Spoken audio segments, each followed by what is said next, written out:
story that I want to share with you today is the story of Cain and Abel. Cain and Abel were the sons of Adam and Eve. Cain was a farmer like his parents. He tilled the fields. Abel, on the other hand, was a shepherd. He raised animals. And Cain and Abel, they had a pretty close relationship with God like their parents did. And they wanted to offer their thanks to God for all that God had provided them. And so Cain gathered some of the crops that he had grown and brought them and offered them to God. But God didn't really seem pleased with it, didn't really seem excited by Cain's offering. Now Abel, on the other hand, brought the first of the animals that had been born and offered them to God, and God seemed so excited, so happy by Abel's offering. And we don't know why God seemed to like Abel's offering better than Cain's. Maybe God just prefers bacon over corn. Maybe it's that Abel brought the choicest pork chops and Cain just brought the Brussels sprouts that he didn't really want to eat anyway. Maybe it's that God knew that Cain's heart really wasn't in the offering. Whatever it was, as you can imagine, Cain was upset. Cain was mad because this was not fair. In fact, much of Cain's life was not fair because you know what? He was the older brother. Abel was the baby of the family. It didn't matter what Abel did. Everyone always loved it.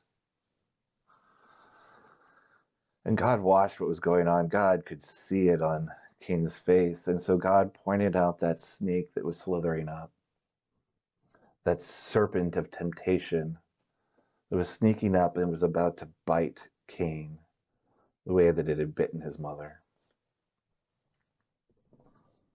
And of course, the very next thing that Cain did was take his brother Abel out into the field, out into Cain's domain.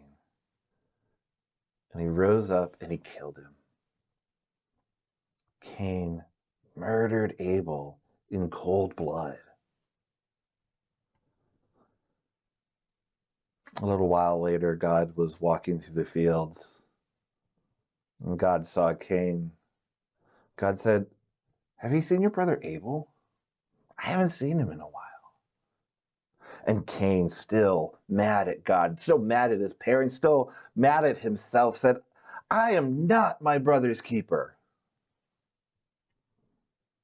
God just shook the divine head, said, "Oh, Cain, I can hear his blood crying out from the ground." Cain, like his parents, could no longer partner with creation.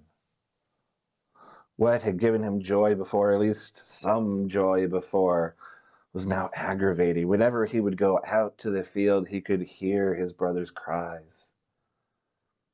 Whenever he touched that soil, it was like there was blood on his hands yet again. And so God named what was happening.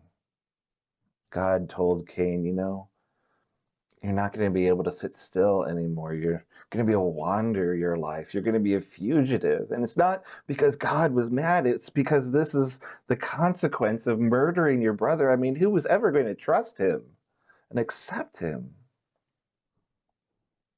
And all of a sudden, it all hit Cain. He realized what he'd done.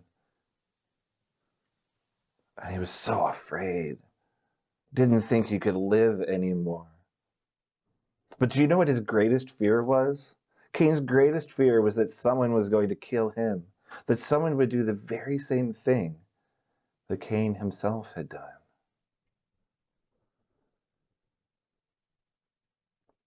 Now, as God always does, God doesn't clean up our mistakes. God didn't erase the consequences of Cain's actions.